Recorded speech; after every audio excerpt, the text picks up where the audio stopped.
l'objectif pour nous, c'est de présenter la biodiversité, non pas au niveau de la production de semences, mais plutôt au niveau de l'assiette. Et quel est l'intérêt de cette fameuse biodiversité dans l'assiette? On a pu remarquer que depuis les années 70-75, on n'a plus du tout une seule pomme de terre. On en a beaucoup plus. Pourquoi? Parce qu'on s'est rendu compte qu'en fonction de la matière sèche, du taux de matière sèche de certaines variétés, eh bien on a des aptitudes à la cuisson qui vont être différentes.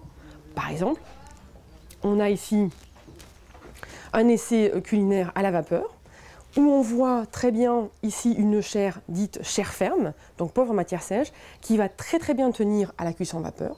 Et sur un même temps de cuisson, on va avoir une binge, c'est la pomme de terre emblématique du Nord, hein, une binge qui, elle, va se déliter à la cuisson, qui va être par contre très très bien en purée, potage, voire même bien sûr en frites.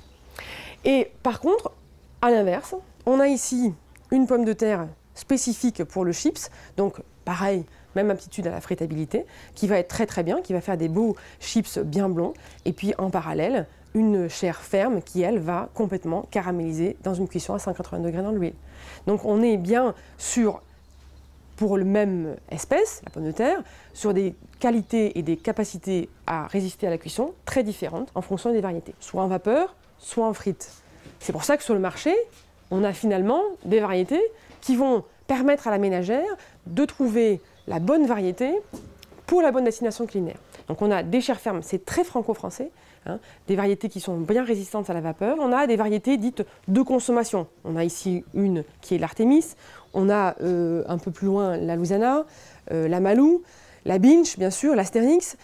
Ce sont plus des variétés qui sont à destination de la purée, du potage ou de la frite pour certaines d'entre elles. Voilà. Et puis on a des variétés un petit peu plus, comment dirais-je, curieuses, hein, on va dire ça comme ça. Une variété très ancienne comme la corne de Gatte par exemple, ou la vitelotte.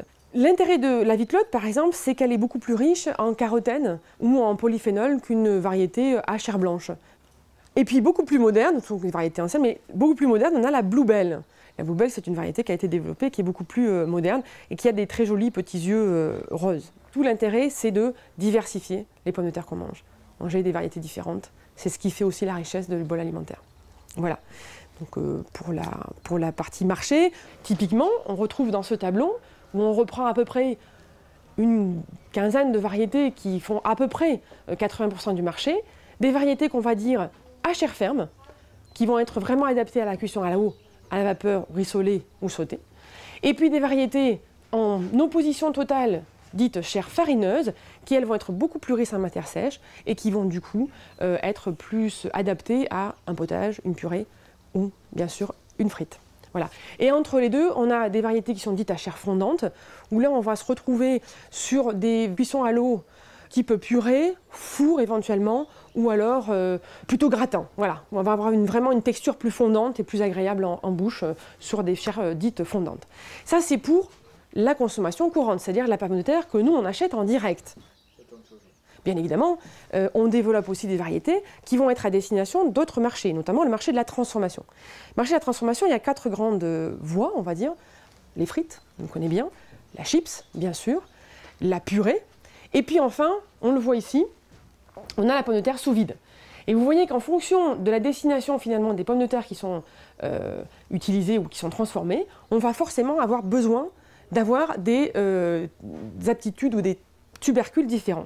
Par exemple, ici, la grilla, tubercule spécifique pour la frite, hein, long, et là on a un rendement en frites bon, parce qu'on va avoir des longues frites et on va avoir une pomme de terre qui va être un peu brique, hein, pour pouvoir optimiser le maximum de frites dans un tubercule donné, hein, éviter d'avoir les courbures. Inversement, si on cherche une variété dite chippable, c'est-à-dire pour le chips, on va rechercher un tubercule plutôt rond, là c'est la Lady Claire par exemple, qui va être, quel que soit l'axe de la coupe, qui va être rond.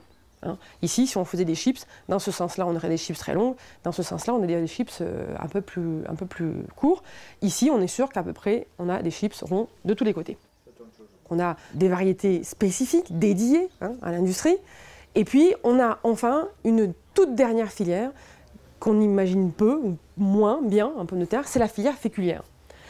Là aussi, des variétés dédiées à la fécule, très riche en matière sèche, puisque c'est ce qu'on recherche, hein, c'est l'amidon qui est dans la pomme de terre, qu'on va extraire et qu'on retrouve sous forme tout simplement d'une poudre blanche, très souple, que nos grands-mères connaissaient bien parce qu'elles l'utilisaient en épaississant de sauce, qu'on utilise d'ailleurs encore en épaississant de sauce, aujourd'hui dans notre cuisine un peu moins, mais beaucoup en industrie agroalimentaire, et qu'on utilise à 60% de la production française part principalement en industrie papetière pour faire donc du blanchiment de papier, puisque c'est l'amidon le plus pur par rapport à l'amidon de blé ou l'amidon de maïs, qui lui a une petite tendance à être un peu plus jaune. Voilà, donc l'amidon de pomme de terre est très très blanc. Et enfin, on développe aussi en amidon de pomme de terre toute une filière de bioplastique. Et là, on a des petites pastilles de plastique, tout simplement, faites à partir de la fécule de pomme de terre. Et à partir de ces petites billes de plastique, on va fabriquer un certain nombre de choses de la vie quotidienne, des sacs plastiques.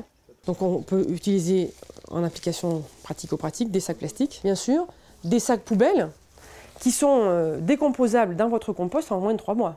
Donc ça, c'est vraiment génial pour ceux qui ont des composts, mais même pour ceux qui n'ont pas de compost. Et puis on a voilà, des billes de plastique soufflées, colorées, qu'on peut montrer pour des applications après en plastique. Par exemple, voilà des petits moules pour faire des présentations de traiteurs qui peuvent être faites avec des plastiques de couleurs différentes.